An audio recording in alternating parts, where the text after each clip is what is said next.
Assalamualaikum warahmatullahi wabarakatuh. Halo, perkenalkan saya Sonia Trikuraini dari mahasiswi FKIP Pendidikan Bahasa dan Sastra Indonesia Universitas Sriwijaya. Nah, saya akan menampilkan simulasi pembelajaran daring Bahasa Indonesia untuk materi, drama, dan praktik. Untuk kelas 11 semester 1. Selamat menyaksikan. Tujuan pembelajaran yang akan kita capai melalui materi esensi drama dan praktik ini adalah yang pertama, mengidentifikasikan dan menentukan struktur dan unsur-unsur di dalam drama. Yang kedua, memerankan salah satu tokoh drama yang telah kita baca atau ditonton secara lisan. Assalamualaikum warahmatullahi wabarakatuh. Waalaikumsalam warahmatullahi wabarakatuh. Halo, apa kabar anak-anak selama pandemi pembelajaran daring di rumah? Baikkah? Baik, alhamdulillah baik, Bu. Luar biasa. Allahu Akbar. Alhamdulillah. Dilihat dari partisipannya ini, sepertinya udah masuk Zoom semua ya? Sudah, Bu. Sudah, Bu. Apakah sudah mengabsen di classroom, anak-anak? Sudah, Bu. Oke, baiklah. Baik anak-anak, seperti yang pernah Ibu katakan di minggu sebelumnya, bahwa anak-anak disuruh Ibu tugaskan untuk menonton video dari YouTube berjudul Mengapa Kau Culik Anakku, karya Seno Gumira. Apakah sudah ditonton? Sudah, Bu. Barusan Bu tadi sudah nonton. Bagus bukan videonya? Bagus, Bu. Bagus Bu, bagus banget. Rekomen. Anak-anak, sebelum kita lanjut dalam mengenai materi drama, kita harus tahu apa itu drama. Ada yang tahu anak-anak apa itu drama? Bu Anya mau jawab.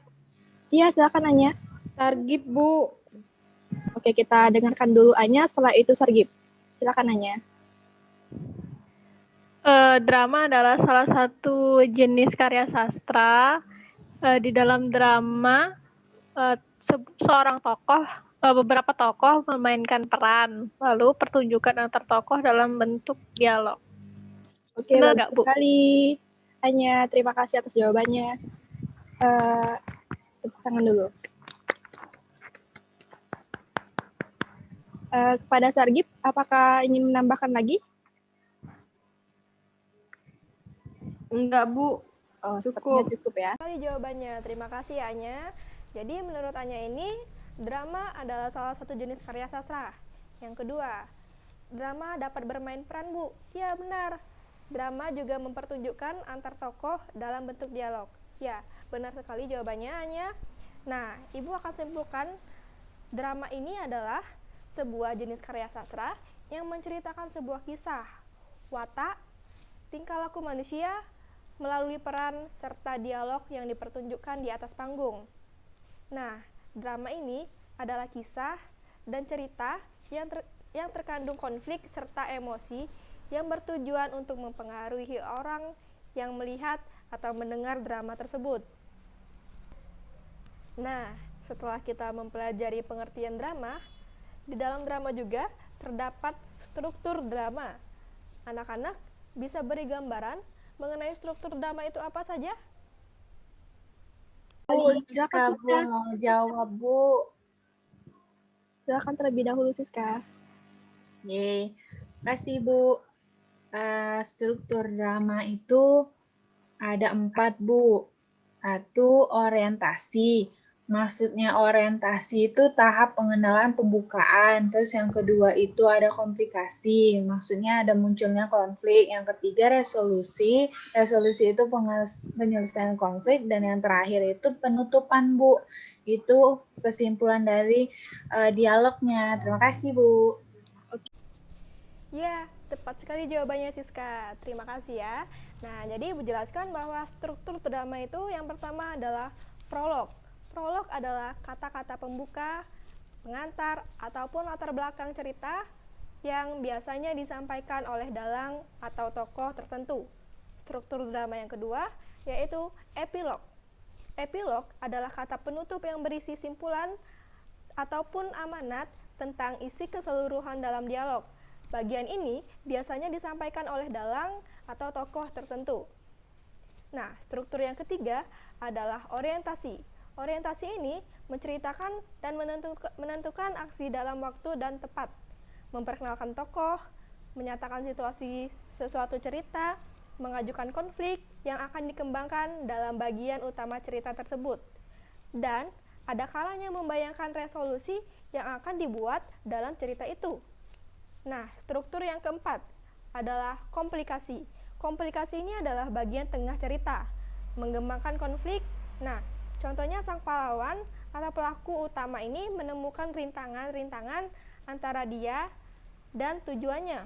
Nah, ini mengalami aneka kesalahpahaman dalam perjuangan untuk menanggulangi rintangan-rintangan ini. Struktur yang kelima, resolusi. Resolusi ini adalah muncul secara logis dari apa yang telah mendahulinya di dalam komplikasi. Titik batas yang memisahkan komplikasi dan resolusi biasanya disebut klimaks. Pada klimaks, itulah terjadi perubahan penting mengenai nasib sang tokoh. Nah, jadi terdapat 5 ya struktur dalam drama itu. Yang pertama prolog, yang kedua epilog, yang ketiga orientasi, yang keempat komplikasi, dan yang kelima resolusi.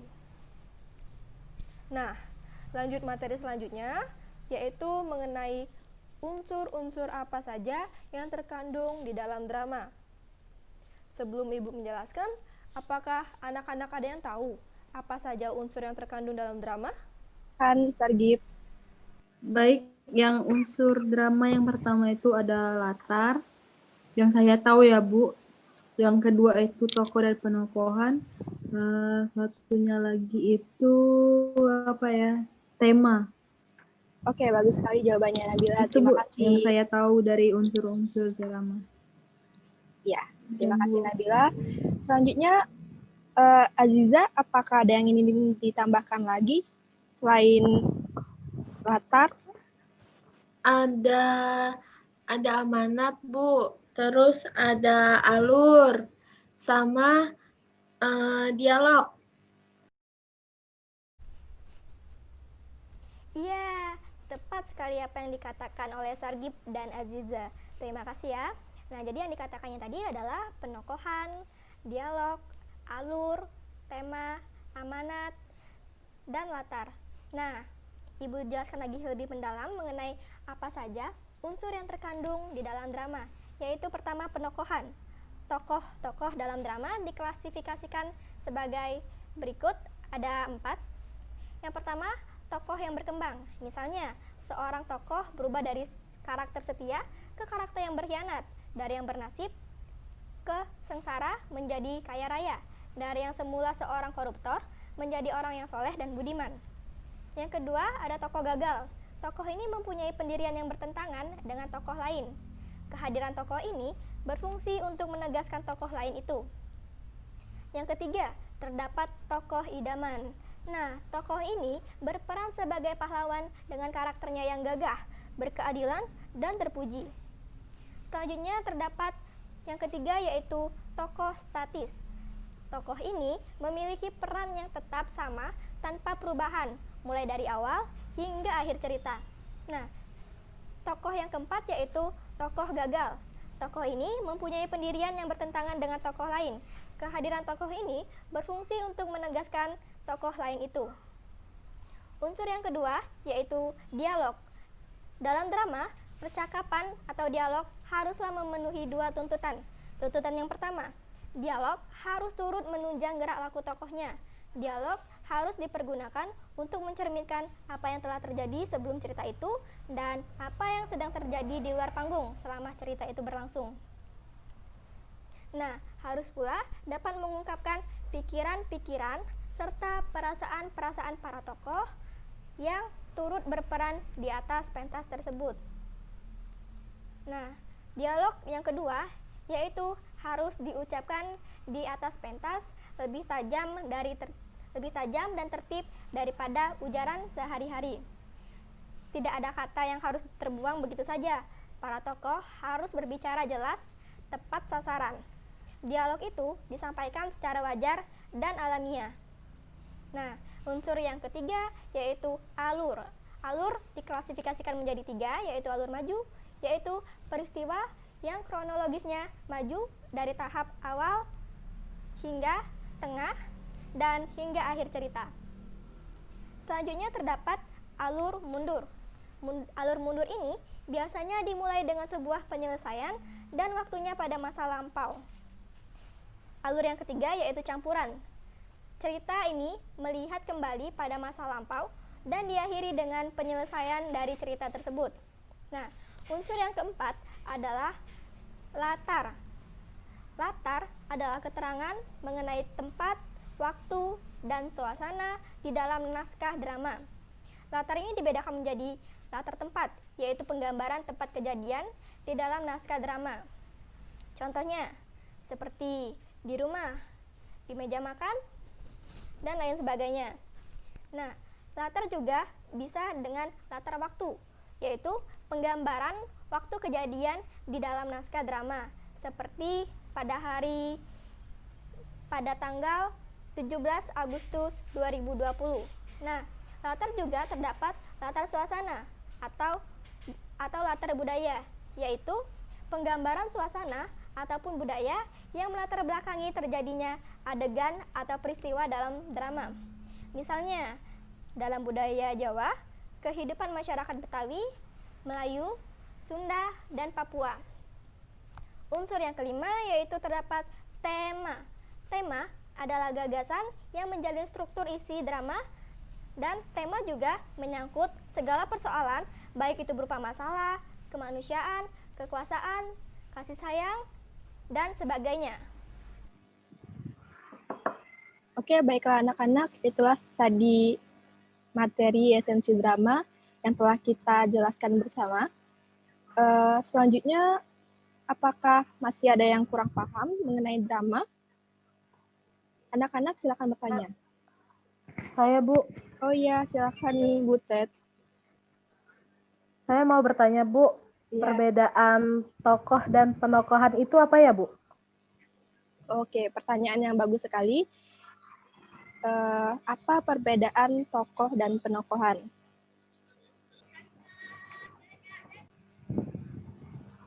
Oke, Ibu jawab ya.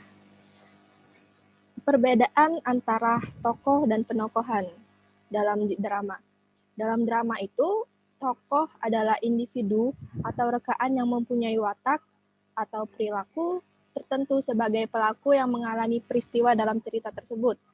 Sedangkan, jika dibedakan dengan penokohan, itu adalah sebuah penggambaran dari tokoh itu sendiri, atau lebih tepatnya bisa disebut sebagai sifat atau watak dari tokoh drama tersebut. Apakah Bu Ted sudah paham? Sudah paham, Bu. Oke, baiklah.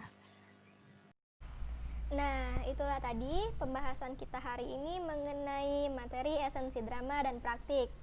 Nah, untuk anak-anak lebih memahami, lebih mendalam mengenai drama ini bagaimana, Ibu menugaskan untuk latihan dengan soalnya yaitu baca dan pahamilah teks drama dengan judul Mengapa Kau Culik Anakku, karya Seno Gumira Aji Dharma.